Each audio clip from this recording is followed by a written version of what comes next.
What would you say if I told you that every single person who has, or might have in the future a mental illness was going to jail? That instead of getting treatment for these diseases that can be cured, monitored, and managed, they went to prison. Mental illness behind bars is a very real thing. It's pushed under the rug, not very openly discussed, but it still exists, and it affects a large amount of people. According to the National Institute of Mental Health, more than 50% of people who are in jail currently, the inmates, have a mental illness. When you look at the state, local, and federal prison systems, you average out the number of people with mental illness, it turns into 55.02% of people have a mental illness. Now, it's not to say that there's not treatment available to some of these people in some of the prison systems, but correctional officers who have a wonderful job and do a wonderful service are not psychologists. They're not psychiatrists. They're not taught, trained, or educated in the correct areas to provide treatment. They're there to do a very difficult job that I admire, but they're not there as mental health experts.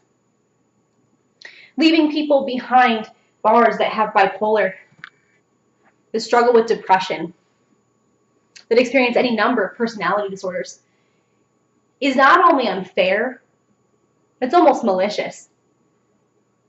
As I said earlier, what would you say if I told you that because you have depression, you're going to jail? What if I told you that because you have bipolar, which is a disease that makes a person kind of have an up and down, it's like a roller coaster ride. One minute they're incredibly depressed, the next they're incredibly manic. It can make all sorts of personality changes, impulsive decisions, and a lot of those impulses can have negative effects. What if I told you that because this person was born this way and struggles with this day to day as is, they're now going to prison instead of receiving treatment? As taxpayers, we are the ones who fund the state, local, and federal prisons.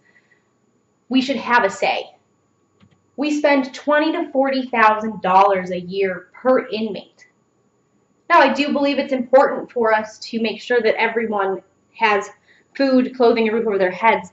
But why are we spending $20,000 to $40,000 a year per inmate to punish them?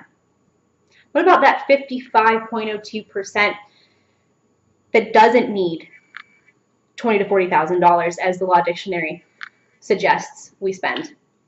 What if instead we spent that $20,000 to $40,000 to get them the help that they need? We'd still be providing a safe place for them. They'd be off the streets so that citizens were safe. But they'd be getting the treatment that they need. And we might be holding on to a little bit more of our money, spending it in a more prudent fashion. I say it's time for a change. I'm not suggesting that if you have a mental illness, you should be above the law.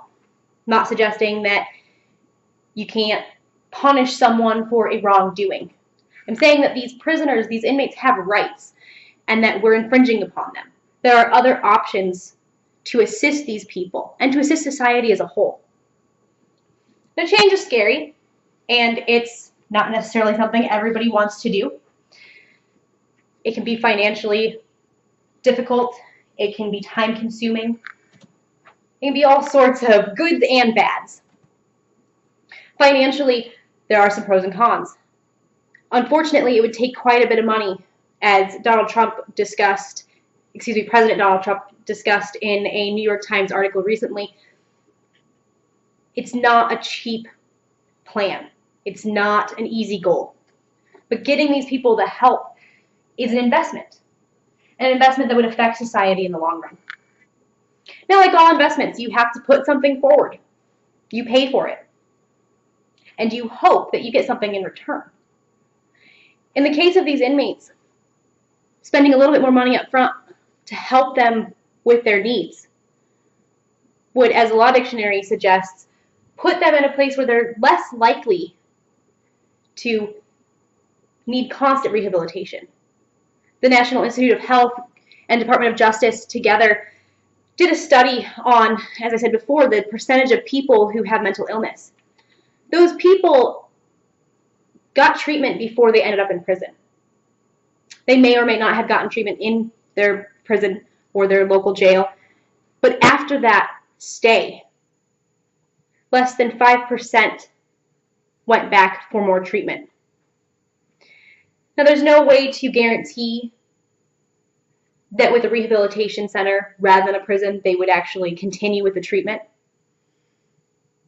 But why is it that when you put a bunch of criminals, regardless of what the crime was, what the reason for the crime was, whether they have mental illness or not, when you put them together, you constantly see them going back? It's rare that an inmate has one stay in jail. But if we focused on the root of the problems, maybe we could overcome that. We could invest a little bit of money, a little bit of time into these inmates and make them a productive member of society. We could gain from our investment in more than just a humanitarian way. As I said, I think it's time for a change. But what can you do? I'm not president. I'm not on the Senate. I don't hold a political position at all. But I'm discussing it with you.